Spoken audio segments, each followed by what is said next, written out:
Hello साथियों, आज हम एम्स सीआरई 1 जो हुआ था 18 दिसंबर 2023 को, उस पर डिस्कशन करेंगे कि कौन कौन से क्वेश्चंस पूछे गए थे। और मुझे 30 आउट ऑफ 40 क्वेश्चन हुए थे। 40 में से मुझे 32 क्वेश्चंस मिल गए हैं डोमेन के। 8 क्वेश्चन अभी श्योर नहीं हूँ मैं, राइट। हम इन 32 क्वेश्चंस को डिस्कस करते हैं जो मुझे कुछ याद थे और कुछ मैंने यूट्यूब पे और कमेंट्स वगैरह मुझे रिसीव हुए थे, वहाँ से मैंने रिसर्च करके कलेक्ट किए हैं, राइट। और कुछ अपने फ्रेंड से भी पूछे हैं। हम शुरू करते हैं कौन कौन से क्वेश्चन आए थे। और ये बहुत हेल्पफुल साबित होगा आपको। इससे ये पता चलेगा कि क्वेश्चंस का लेवल कैसा है और आपको कितनी डेप्थ में जाके पढ़ना है। Let's start the video. पहला क्वेश्चन हमारा सीसीए रूल की फुल फॉर्म पूछी गई थी। ये हमने सीसीए रूल जो पढ़ा था, जो हम प्लेलिस्ट में देख सकते हैं, उसकी पहली वीडियो में, पहले ही स्लाइड में हमने डिस्कस किया था। पहले हम क्लासीफाई करेंगे, फिर कंट्रोल, फिर अपील। ये फुल फॉर्म होती है सीसीए की, राइट। सीसीए रूल के तहत हमने मेजर, माइनर, पेनल्टीज़ वगैरह भी पढ़ी थी, और डिसिप्लिनरी प्रोसीडिंग कैसे चलती है वो हमने पूरा स्टडी किया था, राइट। आप ये वीडियो भी देख सकते हैं सीसीए रूल के बारे में। उसके बाद लीव रूल्स पे क्वेश्चन आए थे, जिसमें चाइल्ड केयर लीव पूछा गया था कि मैक्सिमम कितनी दी जा सकती है। मैक्सिमम है 365 इंटू 2, यानी 730 डेज। चाइल्ड केयर लीव जो होती है वो फीमेल को तो मिलती है, उसके साथ साथ जो मेल सिंगल एम्प्लॉइज़ हैं उनको भी मिलती है, राइट। और ये मिनिमम एक बार में 5 तो लेनी ही लेनी है। कोई ये नहीं कह सकता कि मुझे 2 दिन की चाइल्ड केयर लीव दे दो, ये अलाउड नहीं है। मिनिमम 5 तो लेनी ही लेनी है। और जो पहला साल होता है, एक साथ तो लेता नहीं है कोई। मान लो किसी की 365 पूरी हो चुकी है, 365 डेज़ जो लीव्स है ना शुरू की, जो उसने अलग अलग इंटरवल में ली होगी, उसमें तो 100% सैलरी मिलेगी। और जो आगे का जो नेक्स्ट 365 डेज़ है, उसमें उसको 80% सैलरी मिलेगी, राइट। तो ये चाइल्ड केयर लीव होती है। ये एग्ज़ाम के लिए भी ले सकते हैं, और जो बच्चे की जो केयर है उसके लिए तो ले ही सकते हैं। ये हमें ध्यान रखना है, राइट, चाइल्ड केयर लीव के बारे में। इसके अलावा और लीव्स होती हैं, जैसे कि मैटरनिटी और पैटर्निटी। पैटर्निटी 15 दिन की और मैटरनिटी 180 डेज़ की, राइट। ये क्वेश्चन हमने स्टडी कर लिया है। What percentage of salary is given during child care leave after 1 year. After 1 year हमने देखा था 80%, राइट। हाँ, चाइल्ड केयर लीव में एक चीज़ और भी ध्यान रखनी है कि कितने स्पेल्स में ले सकते हैं। यानी मान लो मैंने एक साल में 5 चाइल्ड केयर लीव एक बार ली, फिर मैंने 10 ले ली, फिर मैंने लेट्स से 20 ले ली। तो इस तरह से हम 3 स्पेल्स में ले सकते हैं बस, राइट। सिर्फ 3 स्पेल्स अलाउड है। पहले कुछ ली, फिर कुछ ली, फिर कुछ ली, ऐसे, राइट। उसके बाद मैंने कहा था पेंशन रूल पे बहुत क्वेश्चन आए थे। तो यहाँ बात हो रही है डेथ ग्रेच्युटी कब स्टार्ट होती है। अगर कोई गवर्नमेंट सर्वेंट मिसिंग है, मिसिंग है, तो या तो उसकी जो डेथ है वो कंक्लूसिवली इस्टेब्लिश हो जाए कि भाई उसकी डेथ हो गई है, ग्रेच्युटी है उसकी फैमिली मेम्बर्स को दे दो, या आफ्टर 7 years ऑफ मिसिंग। मान लो FIR करवाई और 7 साल हो गए उसके बाद, या उसकी डेथ जो है वो प्रॉपर प्रूफ हो गई है, तो डेथ ग्रेच्युटी उस केस में मिल जाती है। इसको हम CCS पेंशन रूल में पढ़ेंगे डिटेल में, जो कि वीडियो आने वाली है, पेंशन की आने वाली है और FRSR की आने वाली है अभी बहुत ही जल्द, right. So let's move. So ये क्वेश्चन आया था जेम प्रोक्योरमेंट लिमिट पे कि कितने पैसे तक का टेंडर करना है, लाइक कोई सामान ऑर्डर करना है जेम से, तो उसके लिए टेंडर की आवश्यकता नहीं है, तो वो होना था 50,000। ये नई लिमिट है, इससे पहले ये 25,000 होता, यानी जब ये पेपर हुआ था तो इसका राइट आंसर 25,000 था, बट अब ये लिमिट एनहेंस कर दी गई है और ये 50,000 हो गया है। यानी 50,000 तक कोई भी टेंडर करने की नीड नहीं है। और कुछ ऐसी लिमिट्स हैं आप ध्यान रख सकते हैं, 50,000 से नीचे कोई टेंडर की नीड नहीं है, 50,000 से 10 lakhs और 10 lakh एंड अबोव यहाँ पे ओपन टेंडर करना पड़ेगा। यहाँ पे 3 मेंबर्स की एक कमेटी होगी जो मार्केट में जाके रिसर्च, मार्केट में जाके नहीं, बेसिकली ऑनलाइन, 3 मेंबर्स की कमेटी नहीं होगी, हमने देखा 50 के और 10 lakhs।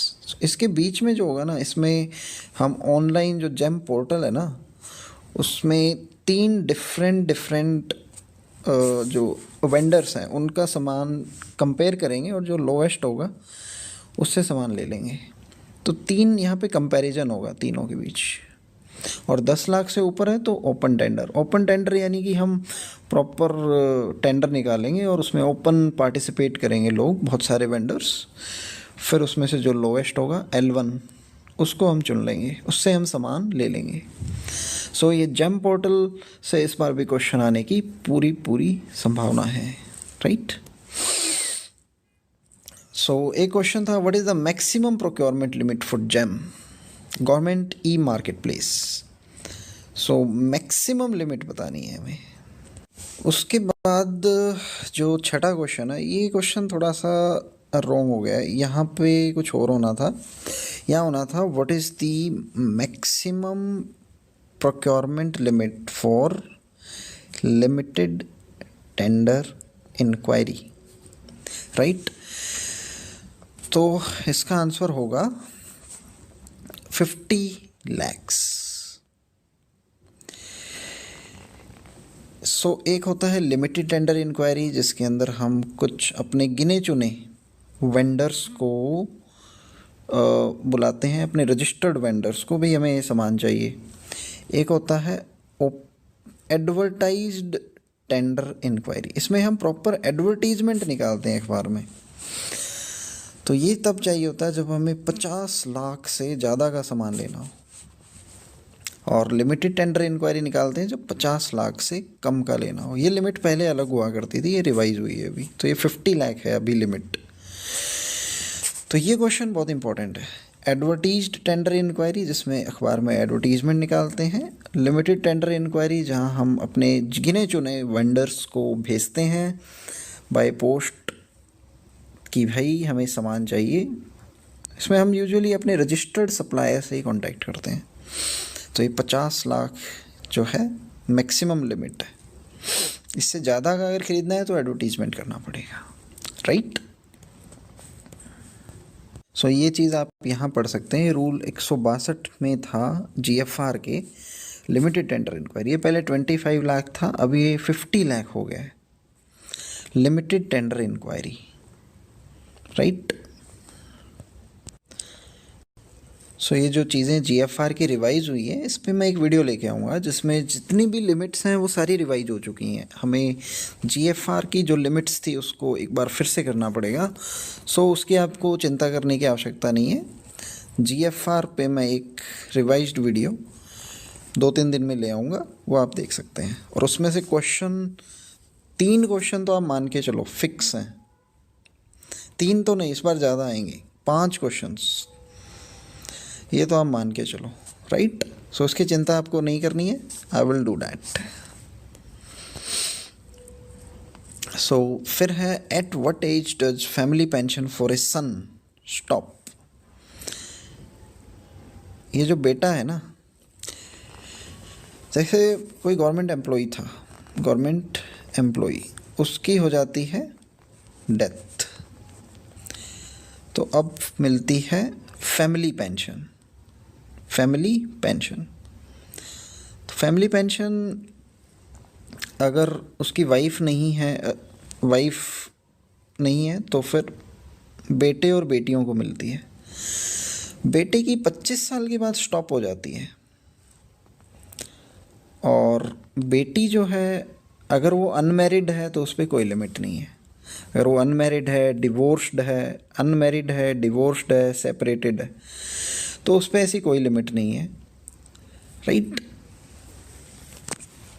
सो ये चीज़ हमें ध्यान रखनी है, और उसका कोई सोर्स ऑफ लाइवलीहुड भी नहीं होना चाहिए, राइट। ये चीज़ इम्पोर्टेंट है। जो 25 ईयर्स है ना, ये क्वेश्चन पूछा गया था CRE में, 25 ईयर्स। और बेटी की नहीं रुकती है, वो मैरिड हो जाती है तो उसकी स्टॉप कर दी जाती है। Okay, let's move on. उसके बाद क्वेश्चन आया था कि एक फैमिली पेंशनर है, यानी फैमिली गवर्नमेंट एम्प्लॉय की डेथ हो चुकी है और किसी भी उसकी जैसे वाइफ या बेटे या किसी को भी सीक्वेंस में पेंशन मिल रही है, तो उसको फैमिली पेंशनर कहते हैं। वो मिस हो जाता है, मिसिंग है, वो मिल नहीं रहा है। तो जो फैमिली पेंशन है वो आफ्टर मिसिंग रिपोर्ट या FIR इज़ फाइल्ड, ये उसका आंसर होना था। तो इसको हम डिटेल में स्टडी करेंगे। CCS पेंशन रूल बहुत इंपॉर्टेंट है, राइट। इसको अभी के लिए हम स्किप करते हैं। फिर कॉम्बिनेशन ऑफ लीव बहुत इंपॉर्टेंट पार्ट है, इससे क्वेश्चन इस बार भी आने की संभावना है। तो हमने रूल्स में पढ़ा था कि CL जो है ना, उसको किसी के साथ कंबाइन नहीं किया जा सकता। CL को जो अपना नॉर्मल हॉलीडे है उसके साथ सफिक्स या प्रीफिक्स कंबाइन कर सकते हैं, और हॉलीडेज़ में रेस्ट्रिक्टेड हॉलीडे भी आता है तो RH के साथ भी कर सकते हैं, राइट। और स्पेशल कैजुअल लीव के साथ भी कर सकते हैं, ये ध्यान रखना है। इसके अलावा CL को और किसी के साथ नहीं कर सकते कंबाइन, तो ये गोल्डन रूल है, राइट। इससे आपको एक क्वेश्चन करने में आसानी होगी। CL को किसी के साथ नहीं कर सकते, बस RH के साथ कर सकते हैं, या फिर SCL। ओके, सो इसमें आप आंसर देख सकते हैं, CL with extra ordinary leave, ये इसके साथ नहीं कम कर सकते, ये आंसर हो जाएगा। इज़ नॉट अलाउड ना, this is not allowed. EL को हाफ पे के साथ कर सकते हैं, राइट। EL को एक्स्ट्रा ऑर्डिनरी लीव यानी जब कोई लीव अवेलेबल नहीं होती है तो EOL मिल जाती है, जो कि विदाउट पे होती है, विदाउट पे। और मैक्सिमम 5 साल की छुट्टियां हम ले सकते हैं ओवरऑल। एक गवर्नमेंट एम्प्लॉई 180 दिन की EL ले सकता है government employee maximum with in India, और 300 दिन अगर वो आउट ऑफ इंडिया जा रहा है, आउट ऑफ एशियन कंट्रीज जा रहा है तो। इसके अलावा 15 दिन paternity leave, 180 days maternity leave. Okay,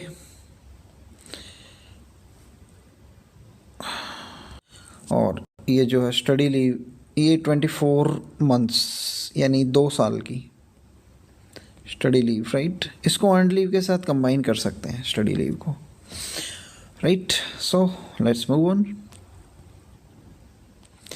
What action is taken if a government servant has more assets than income? ये डिस्प्रोपोर्शनेट एसेट का केस है, यानी साफ साफ करप्शन का केस है।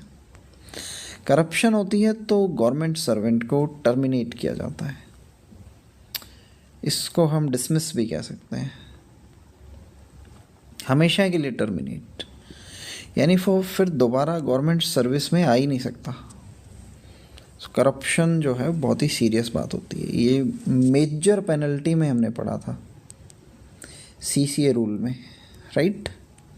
सो CCA रूल बहुत इंपॉर्टेंट है। फिर ऑफिस प्रोसीजर पे क्वेश्चन आया था, what is the first step when dak is received in the office. डाक आती है तो जो सेंट्रल रजिस्ट्री होती है ना, वहाँ पे उसको रिसीव किया जाता है, रिसीट, उसके बाद एक्नॉलेजमेंट, और फिर जो डीलिंग हैंड है उसके पास पहुंच जाती है। ये पूरा चार्ट हमने पढ़ा था कि डाक को कैसे डिस्पोज किया जाता है, कैसे मूव करती है। सो ये ऑफिस प्रोसीजर पे आप देख सकते हैं, वीडियो मैंने डाली हुई है, राइट।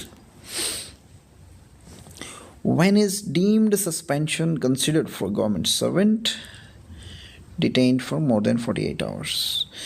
यानी कोई गवर्नमेंट सर्वेंट है, उसको 48 आवर्स से ज़्यादा डिटेन कर लिया है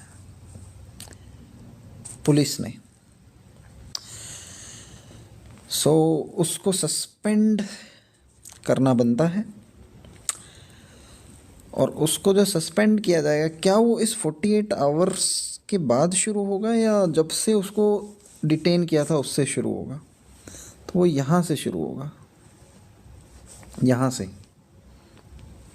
राइट। यही क्वेश्चन पूछा हुआ था। सो इसका आंसर हो जाएगा from the date of detention, यानी जब से डिटेन किया, फिर यहाँ 48 आवर्स पूरे हुए, राइट। आगे वो फिर सस्पेंडेड है, यहाँ से सस्पेंडेड है वो डिटेंशन की डेट से, ना कि 48 आवर्स पूरे होने की डेट से। ऑप्शन में ये भी दिया हुआ था, राइट। तो यहाँ से वो सस्पेंडेड माना जाएगा जब से वो डिटेन हुआ। सो जो सस्पेंशन है ये भी हमारा CCA रूल में आता है, क्लासिफिकेशन, कंट्रोल, अपील, ओके। फिर एक और क्वेश्चन CCA रूल से आया था, what happens if there is financial loss. Financial loss अगर किसी का सरकार का कराया है किसी एम्प्लॉय ने, तो उससे रिकवरी की जाती है, ये माइनर पेनल्टी है, okay. Who reviews the suspension of A government servant? So suspension review committee, इस पे क्वेश्चन आया हुआ था CRE में, राइट। फिर ये एक फाइनेंस का क्वेश्चन था, what happens to surplus funds, right. तो इसका मतलब ये है कि एक इमरजेंसी फंड है, वो बनाना है, उसमें पैसा चाहिए। तो एक और फंड हमारे पास अवेलेबल है, एक और प्रोजेक्ट है, उसमें पैसा सरप्लस है, तो क्या हम वो इसमें डाल सकते हैं? नहीं। ये जो सरप्लस पैसा है इसको डिपॉजिट करना पड़ेगा ट्रेजरी में। ये बहुत इंपॉर्टेंट नहीं है, अब दोबारा आने वाला भी नहीं है question, so you don't need to worry about that. इस टाइप के क्वेश्चंस, राइट। फिर एक क्वेश्चन आया था, अबॉर्शन के केस में अगर अबॉर्शन हो जाता है, यानी जो चाइल्ड बर्थ हो नहीं पाता है, अबॉर्ट कराना पड़ता है, डिलीवरी नहीं हो पाती है, उस केस में 6 वीक की मिलती है। और अगर डिलीवरी हो जाती है फिर मैटरनिटी लीव 6 मंथ्स की मिलती है। M को उल्टा कर दो, 6 वीक बन जाएगा, राइट। 6 वीक 6 मंथ, ये ध्यान रखना है। और जो पैटर्निटी लीव है वो 15 दिन की मिलती है, ओके।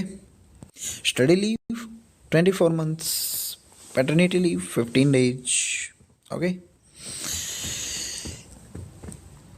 अर्नड लीव जो है वो मैक्सिमम 180 डेज की ले सकते हैं। एक्यूमुलेट कितनी कर सकते हैं अर्नड लीव को, जो हमें हर साल 30 मिलती है, 300 टोटल एक्यूमुलेट कर सकते हैं। एक और यहाँ पूछता हूँ कि बताइए कि LTC के साथ एनकैश कितनी करवा सकते हैं? 10 एक बार में करवा सकते हैं, और पूरी सर्विस में 10 × 6 60, तो टोटल 300 वो जो टोटल एक्यूमुलेट EL प्लस 60 है एनकैशमेंट, तो टोटल इफेक्टिवली देखा जाए 360 हो जाता है। सो EL एनकैशमेंट 300। सो ये बहुत इंपॉर्टेंट नंबर्स हैं जो हमें ध्यान रखने हैं, राइट। फिर ये पेंशन कैसे कैलकुलेट की जाती है? तो ये होती है based on average of last 10 months emoluments. ये हम पेंशन रूल में देखेंगे, right. Okay, so let's move. If pension given if a government servant dies within 7 years, कोई गवर्नमेंट सर्वेंट है, उसने 7 साल सर्विस की और उसकी डेथ हो जाती है, तो क्या पेंशन मिलेगी? Yes, pension is given, right. उसको हम फैमिली पेंशन कहते हैं बेसिकली। सो ये ऑप्शंस थोड़े से कंफ्यूजिंग है, इसको भी ऑप्शंस पे ध्यान नहीं देना है। पेंशन दी जाती है, इसका थोड़ा सा देख लेते हैं कि पेंशन जो है यूजुअली 1 साल की सर्विस पूरी होनी चाहिए तब दी जाती है। किसी ने 1 साल सर्व कर लिया है तो पेंशन दी जाएगी, और 1 साल से मान लो किसी का मेडिकल चेकअप हुआ है, जो कि होता भी है, और उसमें वो फिट पाया जाता है, फिर चाहे उसने कितनी भी सर्विस की हो उसको पेंशन जो है मिलेगी, राइट। Family pension. बस मेडिकल जो चेकअप होता है ना, उसमें फिट अगर वो पाया गया, अदरवाइज 1 साल की सर्विस होनी इम्पोर्टेंट है। So we will see this in CCS pension rule 2021। फिर एक ऑफिस प्रोसीजर का एक और क्वेश्चन था, इंटर डिपार्टमेंटल कॉरेस्पॉन्डेंस के लिए क्या यूज़ होता है। उसके लिए यूज़ होता है ऑफिस मेमोरेंडम। सर्कुलर जो होता है वो इंट्रा डिपार्टमेंटल होता है, यानी डिपार्टमेंट के अंदर ही अपने ही एम्प्लॉयज़ को सर्कुलेट कर दिया, ओके। सो इंटर डिपार्टमेंटल के लिए होता है ऑफिस मेमोरेंडम, यानी कि OM। हम देखते हैं ना DOPT के OMs आते हैं, तो DOPT एक अलग डिपार्टमेंट है, वो हमें OM भेजता है बाकी मिनिस्ट्रीज डिपार्टमेंट्स को। So this is office memorandum. Letter हम बाहर कॉरेस्पॉन्डेंस के लिए भेजते हैं किसी पर्टिकुलर अथॉरिटी को। डेमी ऑफिशियल लेटर हमने देखा था, डेमी ऑफिशियल यानी सेमी ऑफिशियल। ये जो बड़े ऑफिसर्स होते हैं वो एक दूसरे को भेजते हैं, उसमें पर्सनल टच होता है, पर्सनल टोन होती है उसमें, एक फ्रेंडली टोन में, डेमी ऑफिशियल लेटर्स, राइट। इसके अलावा हमने ऑफिस प्रोसीजर में और भी चीज़ें देखी थी, जैसे कि रेजोल्यूशंस, राइट। गवर्नमेंट कोई कमेटी वगैरह बनाती है हायर पॉलिसी लेवल पे, तो वो रेजोल्यूशन जारी होता है उसके लिए। ऑर्डर हमने देखा था, राइट। सो ये बहुत सारी चीज़ें हमने देखी थी ऑफिस प्रोसीजर में, राइट। उसके बाद ऑफिस प्रोसीजर से आया था फाइल नंबरिंग सिस्टम पे। हमने देखे थे 2 फाइल नंबरिंग सिस्टम होते हैं, functional and subject based. Subject based में फोकस जो होता है ना, वो बहुत सारे वैरायटी ऑफ सब्जेक्ट्स पे होता है, अलग अलग नए सब्जेक्ट्स बहुत सारे हो जाते हैं। और जो फंक्शनल फाइल नंबर सिस्टम था उसमें फंक्शंस, वाइड फंक्शंस, जैसे कि HR, जैसे कि फाइनेंस, जैसे कि एस्टेट या इंजीनियरिंग। सो ये बड़े बड़े सब्जेक्ट्स हैं जो कि हर डिपार्टमेंट में होते हैं, ये बड़े बड़े फंक्शंस हैं। सब्जेक्ट्स नहीं बोल रहे हैं, ये सब्जेक्ट बेस्ड नहीं है, ये वाइड फंक्शंस हैं जो कि लिमिटेड होते हैं, ओके। सो ये हमने स्टडी किया था फाइल नंबरिंग सिस्टम। एक हमने यहाँ पे डॉकेटिंग भी देखा था, जैसे ये हमने देखी लेफ्ट साइड में नोट शीट, राइट साइड में कॉरेस्पॉन्डेंस। तो ये जो ग्रीन नोट शीट है ना, इस साइड ग्रीन नोट, इस पे हमने रिमार्क्स लिखे होते हैं अलग अलग ऑफिसर्स ने। तो इन रिमार्क्स से रिलेटेड जो भी डॉक्यूमेंट्स हैं वो यहाँ कॉरेस्पॉन्डेंस साइड में किस पेज नंबर पे हैं, वो पेज नंबरिंग लिखने को कहते हैं, इस प्रोसेस को कहते हैं डॉकेटिंग करना। यानी ये जो नोट शीट वाला मामला है इसको कॉरेस्पॉन्डेंस के साथ लिंक करना है एक तरह से, ये डॉकेटिंग कहते हैं इसको। ये इंपॉर्टेंट वर्ड है, हमें ध्यान रखना है। इसके अलावा यहाँ पे एक चीज़ और रिवाइज कर लेते हैं, जैसे कि हमने यहाँ देखा नोट शीट, ये कॉरेस्पॉन्डेंस। हमने देखा था कि ये रिमार्क्स होते हैं और जो डीलिंग हैंड होता है वो यहाँ साइन करता है लेफ़्ट साइड में, फिर अधिकारी अपने रिमार्क्स लिखता है, वो यहाँ राइट साइड में अपने रिमार्क्स लिखता है। और जो ये लेफ़्ट साइड में नोट शीट हो गई, यहाँ पे हम धागा लगाते हैं लेफ़्ट के लेफ़्ट में और राइट के राइट साइड में। यहाँ धागा बांध के अपने जो कॉरेस्पॉन्डेंस है वो इस साइड आ गई राइट साइड, और ये जो नोट शीट है ये यहाँ आ गई। सो इस तरह से ये जो फाइलिंग है इम्पोर्टेंट है, right. So let's move on. फिर ये लीव रूल पे क्वेश्चन था, if Rita has no leave balance which leave can be granted. This is extraordinary leave, जो कि हमने देखा था। मैक्सिमम ईओएल जो है वो ओवरऑल लीव्स 5 ईयर्स होती हैं, इसकी कोई लिमिट नहीं है एक्स्ट्रा ऑर्डिनरी लीव की, कितनी भी ली जा सकती है। ये विदाउट पे होती है, कोई पे नहीं मिलेगी इसमें, राइट। फिर एक बहुत ही प्रैक्टिकल और इंटरेस्टिंग क्वेश्चन था, how many days of leave can be taken if a government employee wants 240 days leave and has 300 days of earned leave. यहाँ पे आंसर होना था 180 डेज, क्योंकि 180 डेज से तो ज़्यादा ले ही नहीं सकता ना अर्नड लीव। ईएल जो है वो 180 डेज, हाँ ईएल जो है वो 180 से ज़्यादा भी ले सकता है एक केस में, अगर वो इंडिया से बाहर जा रहा है, इंडिया ही नहीं एशिया से बाहर, तो उस केस में वो ईएल की जो ये 180 डेज की लिमिट है इसको क्रॉस कर सकता है। ओके,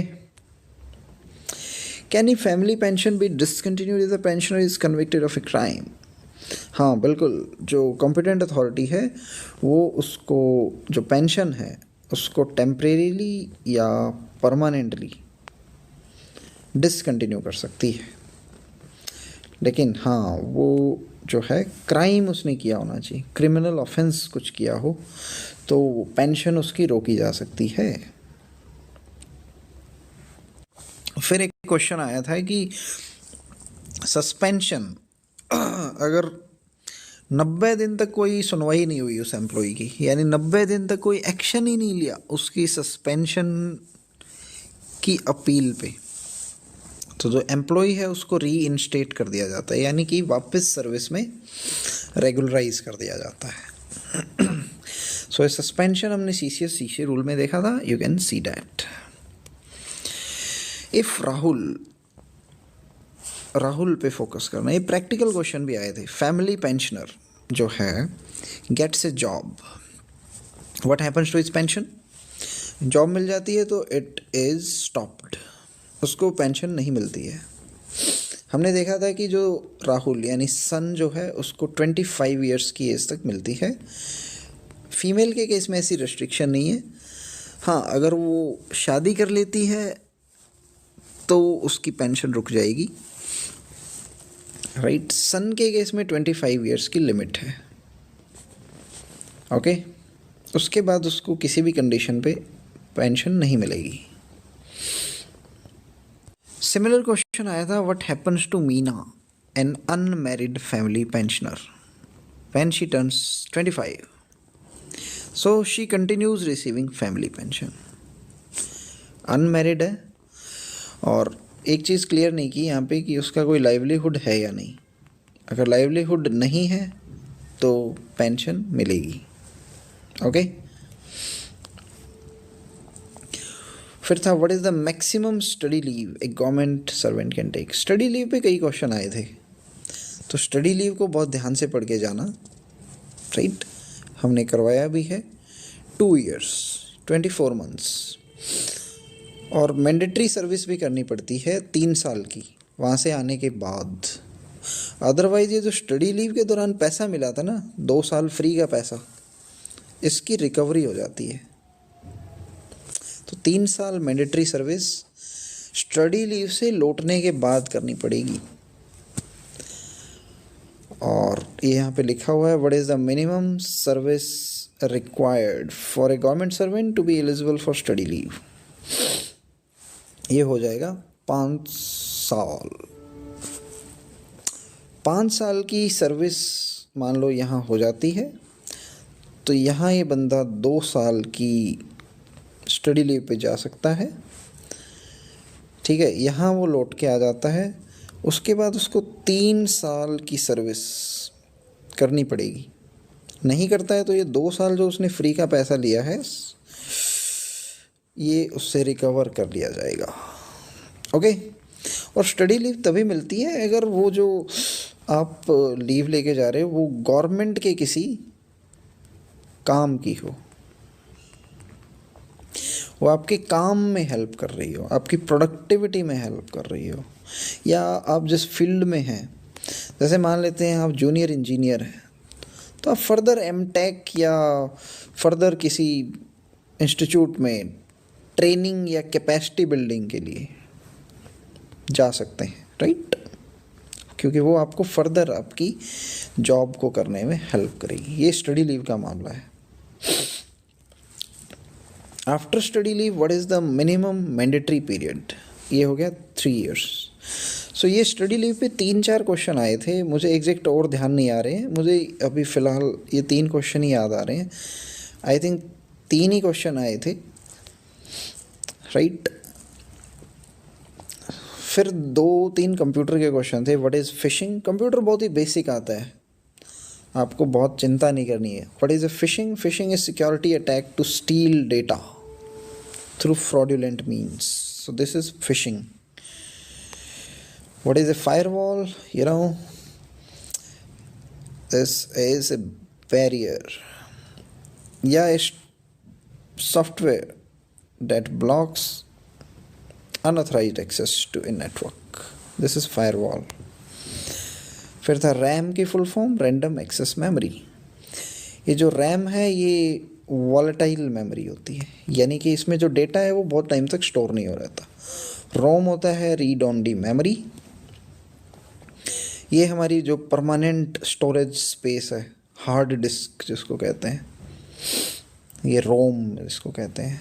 रोम भी कई प्रकार की होती है, वो हम कंप्यूटर की क्लास में, कंप्यूटर की मैराथन में स्टडी करेंगे। ओके, सो ये था रैम और रोम।